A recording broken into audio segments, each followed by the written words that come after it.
আজকে শীতের সবজি ফুলকপি দিয়ে খুব মজাদার একটি বড়া তৈরি করে দেখাবো।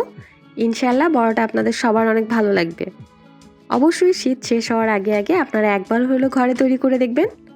চলুন শুরু করা যাক। প্রথমে একটি ছোট সাইজের ফুলকপি নিয়ে নিয়েছি। আমি কিছুগুলোকে মাঝখান দিয়ে কেটে নিয়েছি, কিছুগুলো আস্ত রেখেছি। এখন একটি প্যানে পর্যাপ্ত পরিমাণে পানি দিয়ে সামান্য একটু হলুদের গুঁড়ো দিয়ে দিচ্ছি, পরিমাণ মতো একটু লবণ দিয়ে দিলাম। এখন পানিতে বয়েল চলে আসলে আমি কেটে রাখা ফুলকপিগুলো দিয়ে দিচ্ছি।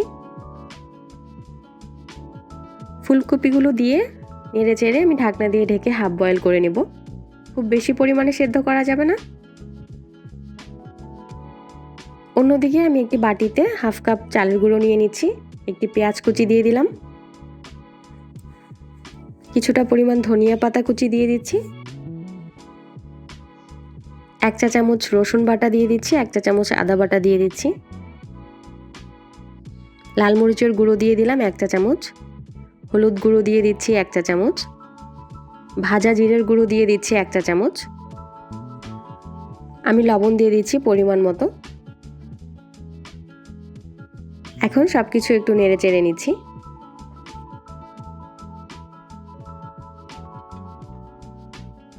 এখন সেই শুকনো উপকরণে অল্প অল্প পানি দিয়ে আমি একটি থিক ব্যাটার তৈরি করে নেব। অবশ্যই ব্যাটারটি ঠিক হতে হবে, পাতলা হলে কিন্তু ফুলকপির গায়ে আটকে থাকবে না। তাই আমি খুব ঘন করে একটি ব্যাটার তৈরি করে নিলাম। এদিকে আমার ফুলকপিগুলো বয়েল হয়ে গেছে, আমি তুলে নিচ্ছি।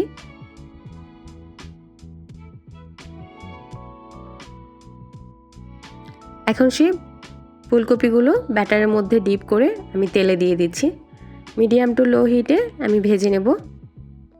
ফুলকপি অবশ্যই হাফ বয়েল করে নেবেন, বেশি সেদ্ধ হয়ে গেলে বড়াগুলো মুচমুচে হবে না। আমি উল্টে পাল্টে সুন্দর কালার করে ভেজে নিয়েছি, এখন তুলে নিচ্ছি।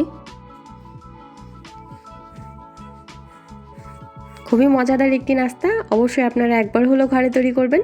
বিকেলে চায়ের সাথে খুবই মজা করে খেতে পারবেন। আমি আমার ঘরে তৈরি তেঁতুলের সস দিয়ে পরিবেশন করেছি।